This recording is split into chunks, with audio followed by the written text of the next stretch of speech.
Assalamualaikum warahmatullahi wabarakatuh.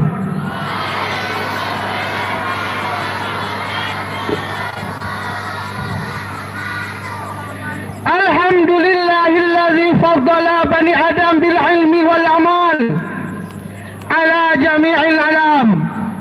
Wassalatu wassalamu ala asyrafil anbiya'i wal mursalin wa ala alihi wa sahbihi ajma'in. Amma ba'du. Sambutan dalam peringatan ke 116 Hari Kebangkitan Nasional menuju kebangkitan Indonesia Emas. Saudara-saudara sebangsa dan setanah air, sebelum Budi Utomo adalah Kartini, perempuan dari kota kecil Jepara yang mengawali lahirnya gagasan kemerdekaan, gagasan kebebasan, gagasan kesetaraan, dan gagasan keadilan. Persaudaraan dan kemajuan melalui tulisan-tulisannya yang tersiar ke penjuru dunia. Dialah yang menggoda aspirasi-aspirasi kemajuan Indonesia yang pertama kali muncul sejak lebih dari 1 abad yang lalu. Di tangannya kemajuan itu dirumuskan, di tangannya kemajuan itu diperincikan, di tangannya kemajuan itu diperjuangkan untuk kemudian menjadi milik seluruh bangsa Indonesia. Ia sadar betul bahwa dalam zaman baru yang modern, peralatan paling mumpuni adalah pendidikan. Pendidikan adalah wahana untuk membebaskan manusia, sekaligus membebaskan bangsa dari belenggu penjajah. Bagi Kartini, pendidikan merupakan jalan yang dapat menguak horizontal dan peradaban baru baik bagi kaum bumi putra. Allah Subhanahu wa Ta'ala juga tidak menyuruh seluruh umat muslim berjihad di jalan perang. Jalan lain berjihad dapat dilakukan dengan cara lain selain perang, yaitu menuntut ilmu.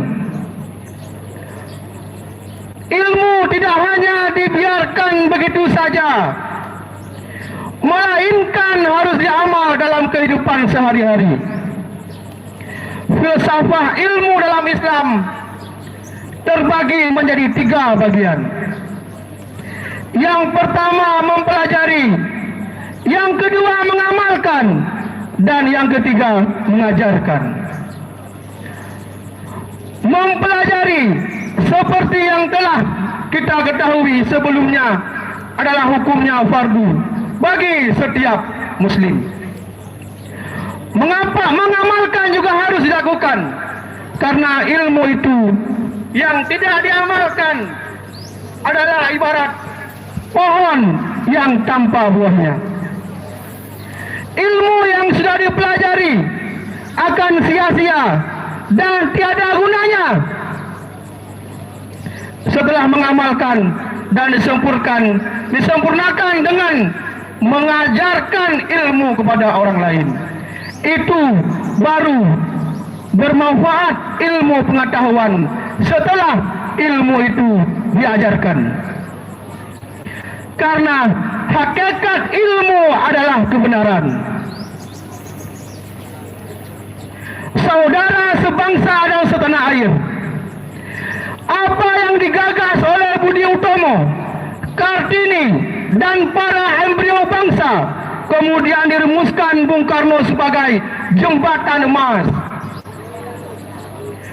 Kemerdekaan dibayangkan Bung Karno sebagai sebuah jembatan emas yang akan membawa bangsa Indonesia menikmati kehidupan sejahtera lahir dan batin di atas tanah sendiri.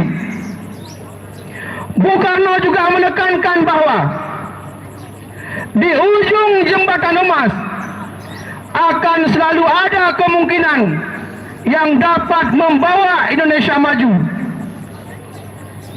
kebaikan ataupun sebaliknya, yang dalam bahasa Bung Karno menyebutkan bahagia bersama atau kita menangis bersama. Di sini Bung Karno mengingatkan kita pentingnya momen agar kita mengambil keputusan yang tepat dan cermat untuk membawa kita pada jalan yang mengarah kepada kebaikan bagi seluruh rakyat Indonesia. Menuju Indonesia emas adalah Indonesia yang hari ini dalam genggaman kita. Indonesia hari ini dalam genggaman kita, dan informasi hari ini berada di telunjuk kita semua. Inovasi teknologi digital bertumbuh setiap hari. Kecepatannya bak lompatan kuantum dalam 2 dekade terakhir. Perubahannya demikian pesat. Teknologi digital misalnya telah melesat jauh, melampaui bayangan banyak orang. Setidaknya tak terbayangkan dalam 3 dekade yang lalu bahwa hari ini akan seperti ini. Teknologi digital telah menembus banyak keterbatasan manusia. Dunia seakan mengerdil, semua seperti mendekat, terpampang di depan mata. Jarak bagai tak lagi relevan. Kehadiran visual menyempurnakan kehadiran suara. Oleh sebab itu, anak-anak kami sekalian, untuk menjawab tantangan zaman yang semakin pesat, kehadiran SMK Ulumuddin di hadapan kita merupakan jawaban dalam menghadapi perkembangan zaman yang serba digital di era baru. Kami SMK Ulumuddin siap berjihad di jalan ini dan siap membimbing, membina generasi muda bijak, cerdas dalam mengelola, menggunakan digital teknologi. Adanya perkembangan teknologi digital juga tidak bisa dipungkiri akan mampu membantu berbagai jenis usaha atau aktivitas baru yang dapat meningkatkan perekonomian. Saat ini bahkan sudah banyak anak muda yang berani memulai bisnis dengan teknologi digital. Oleh karena itu, kita sebagai manusia juga harus bisa mempersiapkan segalanya guna bisa mengikuti apa yang sedang terjadi saat ini, seperti tren dunia digital dengan lebih maksimal.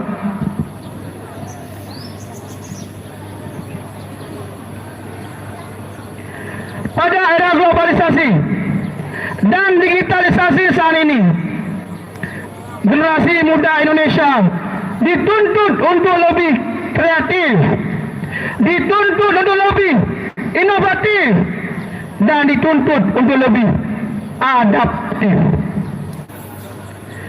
Kalian para siswa-siswi adalah harapan bangsa yang akan melanjutkan estafet perjuangan para pendahulu kita. Kalian harus mampu memanfaatkan teknologi yang bijak, meningkatkan kualitas diri, dan berkontribusi positif. Sekali lagi saya ulangi, tantangan zaman yang ada di depan mata kalian, Dayah Ulumuddin sudah mempersiapkan sebuah wadah, yaitu SMK. Tantangan zaman itu terjawabkan oleh adanya SMK Ulumuddin, yang di situ kita akan mengajarkan berbagai macam teknik yang menjadi cuan untuk kalian semua. Yang menjadi pendidikan itu mendatangkan pundi-pundi rupiah, yang dengan pendidikan itu kalian siap diterjunkan ke dunia usaha dan dunia bisnis. Kemudian saya akhiri dengan sebuah pantun yang menjadi pantun ini adalah tantangan untuk kita semua menghadapi zaman globalisasi. Malam purnama dihiasi bintang, cakep.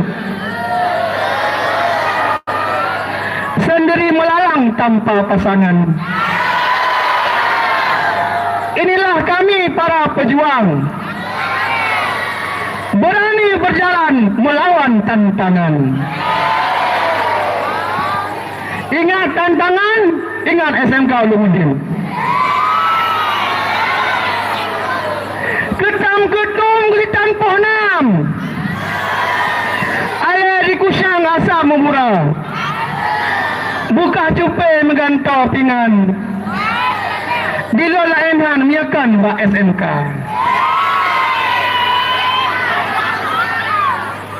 Hana guna lon pula pade, di miyuh tangke timoh beramo.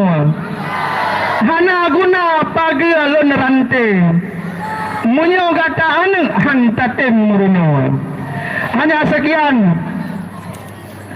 pidato singkat menuju Indonesia Emas pada hari ini. Hasbunallah wa ni'mal wakil, ni'mal maula wa ni'man nasir, wahdina ila siratim mustaqim. Assalamualaikum warahmatullahi wabarakatuh.